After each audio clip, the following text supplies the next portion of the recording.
Mėlyjeji Londono knygyno knygnešys skaitytojai, jums pristatau naują labai įdomią autorę, Daivą Tamošaitytę, ir jos knyga labai ypatingai skamba posthumanizmo amžius. Tai humanizmo pabaiga, Dievas, dirbtinis intelektas ir žmogus. Kas ką kuria. Taigi, labai man įdomu, kaip jūs sugalvojat šitą knygą, nes iš tiesų pats pavadinimas jisai atkreipia į tokius labai esminius ir kertinius žmogaus egzistencinius klausimus. Ypač dabar, kadangi prieš tai mes žiūrėjom apie Platoną, apie Dievo buvimą ir esmę, ir štai dabar jūsų knyga. Aš iš tikrųjų šią temą pradėjau domėtis maždaug 2022 metais. Ir pradėjau daryti podkastus šią temą, posthumanistinę temą. Aš pati esu filosofijos mokslų daktarė. Šita tema atrodo man labai pilotinė, labai nauja.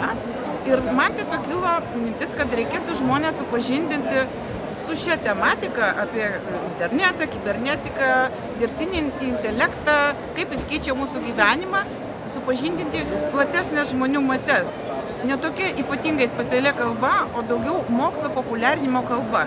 Ir išleidau šitą knygą, kad jinai būtų aktuali ir pasiektų skaitytoją.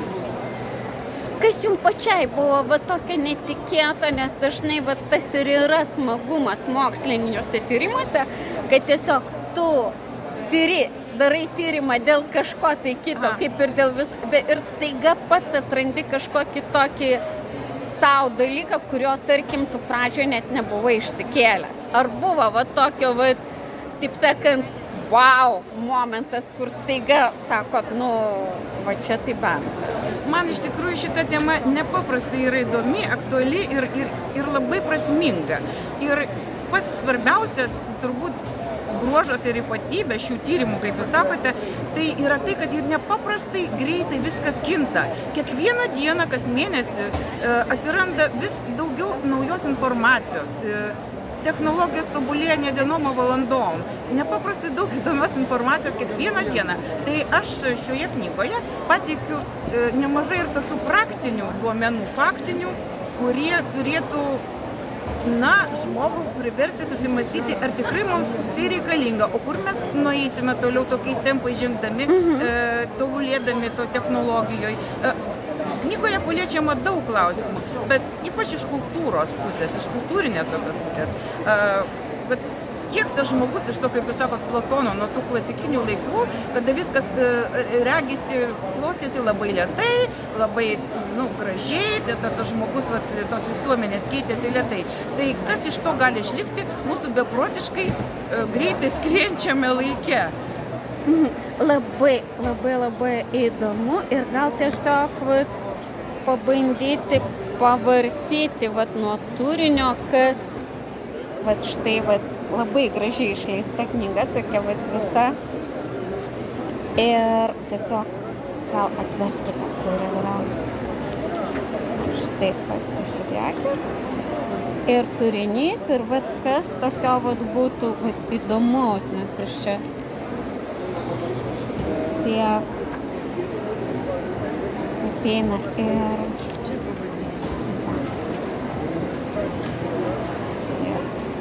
ar nebus baisu, tarkim, žmonėms visi tie tokie terminai?